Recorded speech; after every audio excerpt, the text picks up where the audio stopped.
2026 টি-20 বিশ্বকাপে ভারতের বিপক্ষে ম্যাচ বয়কটের ঘোষণায় বড় চাপে পড়েছে আইসিসি। কারণ এই একটি ম্যাচ থেকে টুর্নামেন্টের সবচেয়ে বেশি আয় আসে।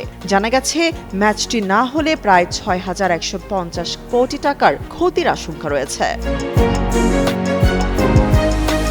এই পরিস্থিতিতে পাকিস্তানকে রাজি করাতে সক্রিয় হয়েছে আইসিসি। হিন্দুস্তান টাইমসের তথ্য অনুযায়ী পিসিবি চেয়ারম্যান মহসিন নকভি 3টি শর্ত সামনে রেখেছেন। একদিকে আইসিসি থেকে পাকিস্তান যেন আগের চেয়ে বেশি রাজস্ব অংশ পায়, অন্যদিকে ভারত পাকিস্তানের মধ্যে আবার দ্বিপাক্ষিক ক্রিকেট শুরু এবং বিশ্বকাপে ভারতীয় ক্রিকেটারদের সঙ্গে পাকিস্তানি খেলোয়াড়দের হাত মেলানো নিশ্চিত করা। এদিকে এনডিটিভি জানায় পাকিস্তানের শর্তের মধ্যে রয়েছে বাংলাদেশকে বড় অঙ্কের ক্ষতিপূরণ দেওয়া, বিশ্বকাপ থেকে বাদ পড়লেও বাংলাদেশকে অংশগ্রহণ ফি দেওয়া এবং ভবিষ্যতে আইসিসির একটি টুর্নামেন্ট আয়োজনের সত্ত্ব পাকিস্তানকে দেওয়া।